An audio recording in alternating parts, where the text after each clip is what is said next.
Assalamualaikum warahmatullahi wabarakatuh. Alhamdulillahi rabbil alamin. Assalatu wassalamu ala asrafil anbiya'i wal mursalin Sayyidina wa maulana Muhammadin.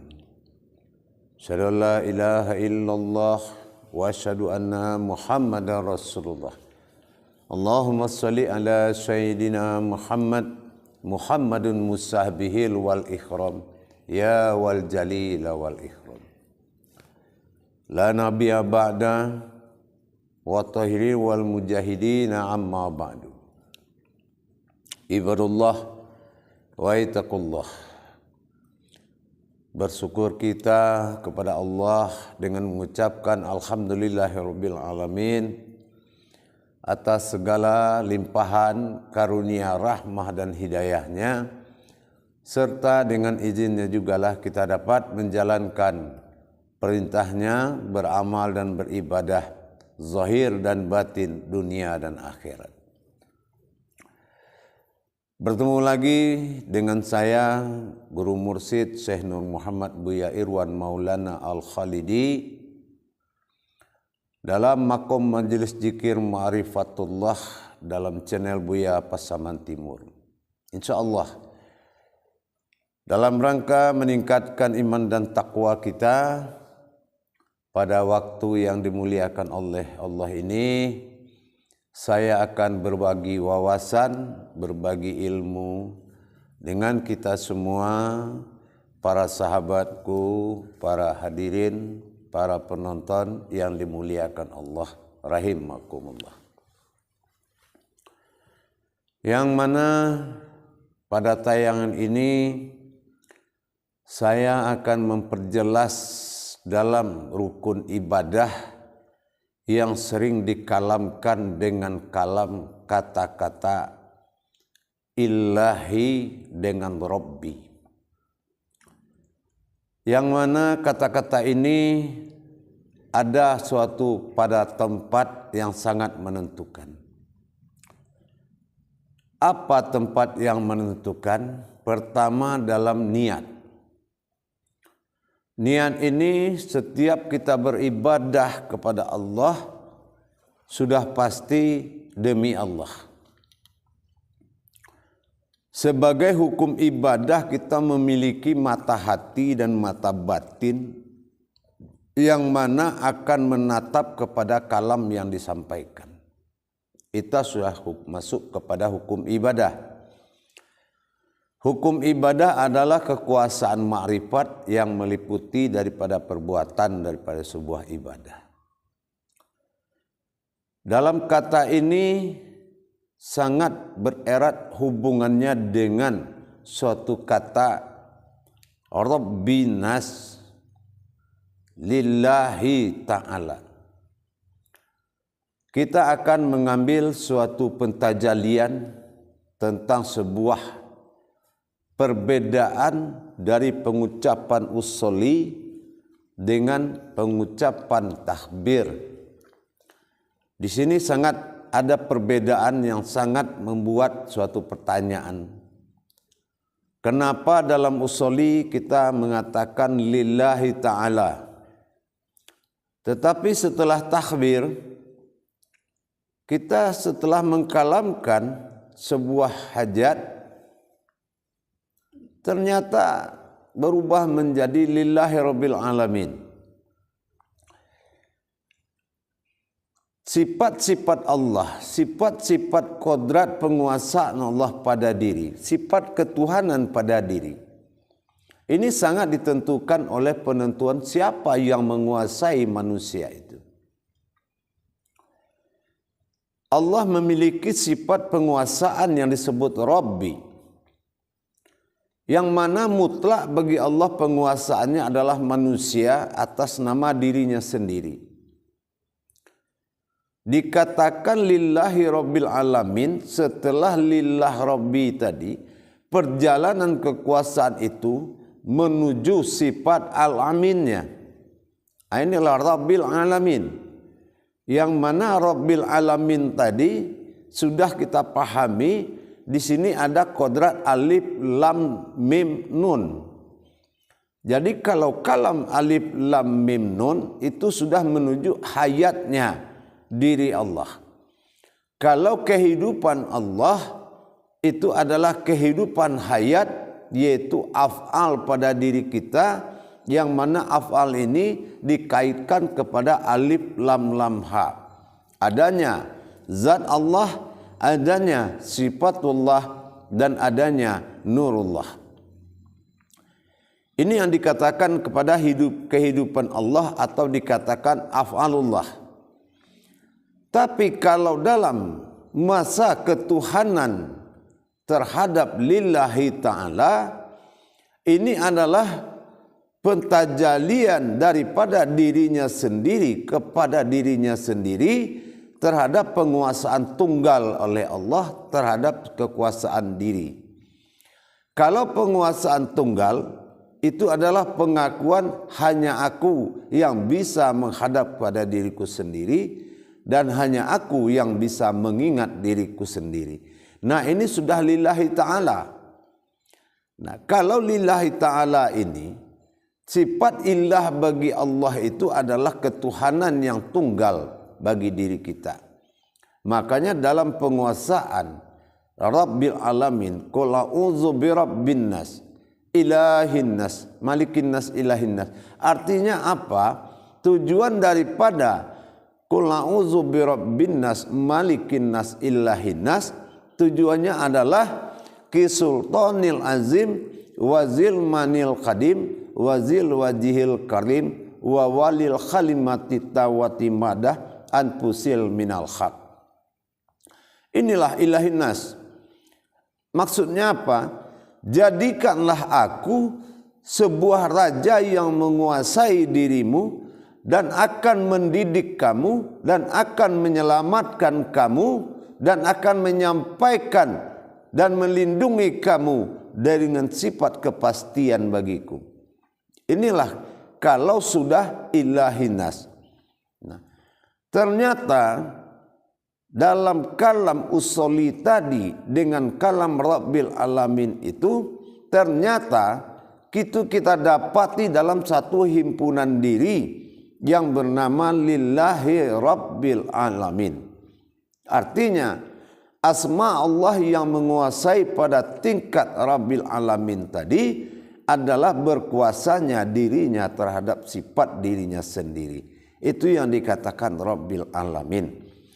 Jadi kalau sudah menjadikan kekuasaan bagi Allah, itu disebut Qudsi. Qudsi itu mewujudnya adalah Muhammad. Jadi yang dikuasai oleh Allah pada awal kekuasaannya, Rabb baginya adalah panggilan pertama oleh Muhammad sallallahu alaihi wasallam.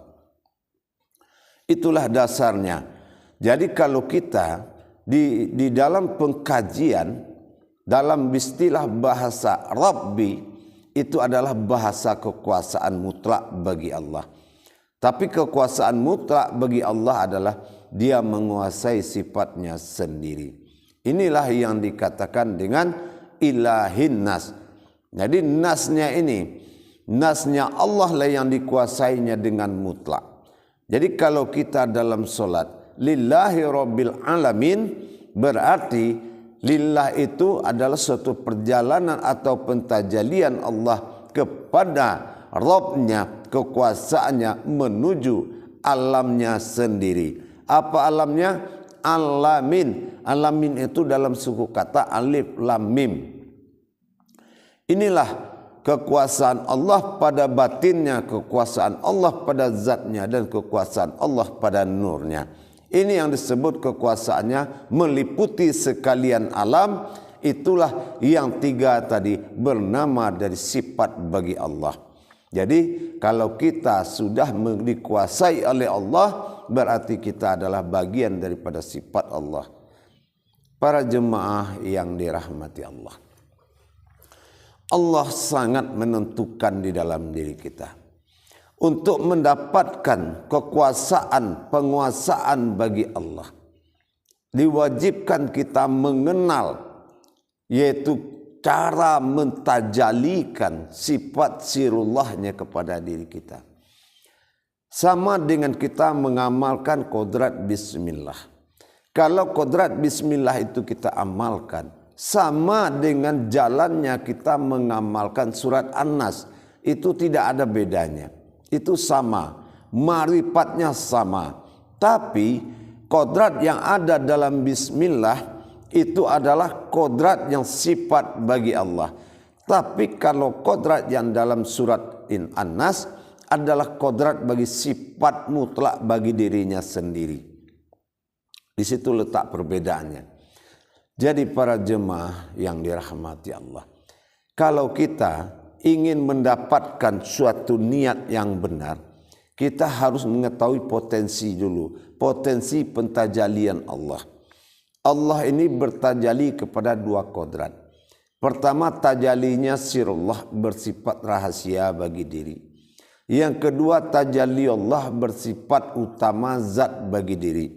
Nah, kalau tajalli Allah bersifat asma atau alam, maka tajalli surullah bersifat batin atau sir. Jadi bagian mana diri kita tersebut? Diri kita tersebut adalah bagian daripada keduanya, bukan sebagian dari antara yang dua. Adanya tajalli asma Allah pada sifat, wujud pada batin, mawujud Muhammad pada rohani nyata, Adam pada jasad, itu dinamakan tajalli Allah.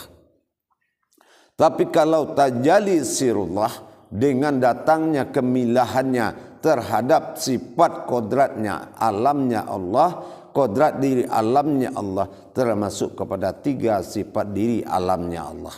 Inilah Rahmanir Rahim. Kalau dia bertajalli kepada Muhammad, itu dinamakan kodrat zat bagi Allah. Kalau dia bertajalli kepada Adam, itu sifat nur bagi Allah. Tapi kalau dia bertajalli kepada diri sendiri, itu sifatnya batin bagi Allah. Kalaulah batin dan zat dan nur Muhammad ini sudah menjadi diri sifat bagi Allah, itulah mawujud pada surat An-Nas yang dinamakan nasnyarullah Allah subhanahu wa ta'ala. Jadi kalau sudah kita menjadi nasnya Allah, maka insanlah dalam sebutan kita dalam sehari-hari. Para jemaah yang dirahmati Allah rahimullah, kita tidak mudah menyatakan sebuah pentajalian kalau umpamanya kita melakukan Rabbi. Bagaimana Allah itu bisa menguasai kita? Tentu dengan kita mengenal, yaitu kodrat-kodrat yang mutlak bagi Allah. Pertama, kodrat sifat bagi Allah. Kalau kodrat sifat bagi Allah, itu adalah wujudnya batin bagi manusia. Tapi kalau kodratnya zat bagi Allah, itu adalah kodrat rohani bagi Allah. Tapi kalau kodrat hayat bagi Allah, itulah nurani bagi Adam. Itulah. Jadi kalau itu sudah menjadi suatu kodrat sifat bagi jasad atau bagi diri, maka robnya itu sudah meliputi sekalian alam. Pernah juga saya sampaikan, tiga hakikat Allah berfungsi dalam diri, yaitu pertama adalah arasullah. Inilah bukti kekuasaan kerobbiannya kita. Rabbinas, pertama adalah arasullah, kekuatan Allah. Ini aras yang dimaksud kekuatan Allah itu adalah wujud yang membagikan segala sifat-sifatnya. Itu dinamakan daripada arasullah. Jadi dengan adanya arasullah, maka berlakulah permintaan-permintaan bagi sifatnya sendiri. Yang kedua itu adalah qudsi Allah. Kalau qudsi Allah itu kekuasaan. Nah, ini yang disebut dengan Rabb. Jadi lebih tepat Rabb ini adalah masuknya kepada Rabbil Alamin. Rabbil Alamin ini adalah rahmatan fil alamin yang diwahyukan kepada maujud yang disebut dengan Muhammad. Jadi kalau kekuasaan itu dilimpahkan kepada mutlak pada Muhammad, maka Nur Muhammad ini adalah wujud daripada kodrat diri umat manusia. Jadi orang yang tidak melihat kodrat Muhammad pada dirinya, itu bukanlah orang yang berasal daripada sifatnya Allah. Para jemaah yang dirahmati Allah rahimakumullah. Bagaimana dengan keilahannya? Nah, keilahannya juga saya pernah bilangkan. Kalau sudah lillahi ta'ala, nah di situ ada ilah, ada ta'ala. Ini perbedaan dengan ilah dengan ta'ala dengan Rabb tadi. Sebetulnya ini adalah sifat tingkah bagi Allah, sifat keesaan, sifat kekuasaan. Jadi kalau dikatakan lillahi ta'ala, lillah itu bisa dihakikat kepemberian Allah kepada sebuah wujud bernama Muhammad, itulah lillah bagi Allah. Bisa juga dikatakan lillah ini sebuah jalan. Nah, kalau ta'ala ini adalah sifat tunggal ketuhanan bagi Allah. Jadi kalau seseorang menyebut ta'ala, Allah ta'ala, lillahi ta'ala, berarti sifat ketuhanannya sangat kuat. Ketuhanannya sangat menentukan dan sifat ketuhanannya adalah aras bagi Allah. Jadi itu yang dikatakan lillahi ta'ala. Jadi kalau kita berusuli lillahi ta'ala tadi wujudnya sudah jelas. Lillahi ta'ala itu illahi ta'ala. Illahi ta'ala. Ta'ala itu adalah sifat Tuhan, kewujudan Tuhan bagi diri, dan lillah ini adalah kedatangan atau pemberian bagi Allah. Jadi kalau kita sudah diberikannya makom daripada diri kita, zat bagi diri kita, zat Allah bagi diri, nur Allah bagi kodrat jasad, berarti itu adalah lillahi ta'ala. Jadi kalau kita menyebut lillahi ta'ala, kita harus menetap kodrat-kodrat tersebut. Itu kalau kita lillahi ta'ala. Bagaimana dengan lillahi rabbil alamin? Nah, lillahi rabbil alamin, hakikat daripada lillahi rabbil alamin itu termasuk segala gerakan. Itu af'alullah, gerakan ruhani, fi'il. Tidak ada gerakan kita semata, itu gerakan Allah semata. Itu namanya rabbil alamin. Kalau sudah Allah mengambil alih yang bergerak, termasuk yang menggerakkan, itu adalah perbuatan af'alullah itu sendiri. Itu yang dikatakan lillahi rabbil alamin. Nah, jadi kalau kita sudah paham bagaimana wujud gerak lillahi rabbil alamin tadi, kita lihat percontohan, yaitu berdiri. Berdiri dengan duduk. Nah, ini adalah perbuatan yang sangat dirahasiakan oleh Allah. Dikala berdiri, Allah fil awalun, Allah bersifat awal, lillahi wallahi fil akhirun, Allah juga bersifat akhir. Apa awal solat? Berdiri. Apa akhir solat? Duduk. Nah, kalau kita tahu tajalinya apa yang berdiri dan siapa yang duduk, inilah yang dikatakan dengan kemampuan Allah, Allahumma sholli ala sayyidina Muhammad.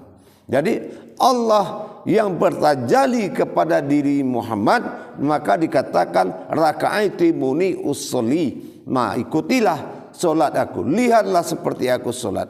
Jadi kalau sudah lepas dari berdiri, itu adalah pembawaan daripada maujudullah, disebut sifat Muhammad. Benar enggak itu? Benar atau tidak? Kita akan periksa di surat At-Tahiyat. Di At-Tahiyatul tadi jelas sudah Assalamualaikum ayyuhan nabiyyu rahmatullah. Ternyata yang duduk itu adalah maujudullah dalam wujud Muhammad Rasulullah. Makanya dilambangkan gambar sahadat, dua kalimat sahadat seperti orang duduk. Artinya apa? Itulah sifat maujudullah untuk menyampaikan rahmatan fil alamin setelah diberikan 3 persyaratan besar bagi Muhammad kepada Allah Subhanahu wa taala. Persyaratan itulah yang dikatakan at-tahiyatul mubarakatul thayyibatul lillah.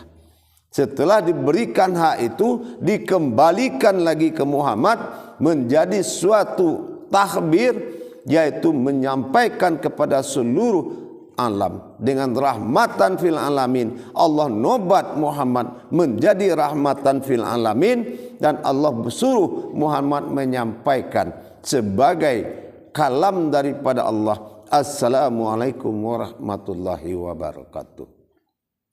Jadi kalau sudah Muhammad menyampaikan salam kepada seluruh alam, berarti itulah solat yang di awalnya perintah Allah, ternyata di dalam solat mengambil perintah Allah untuk disampaikan kepada sekalian alam.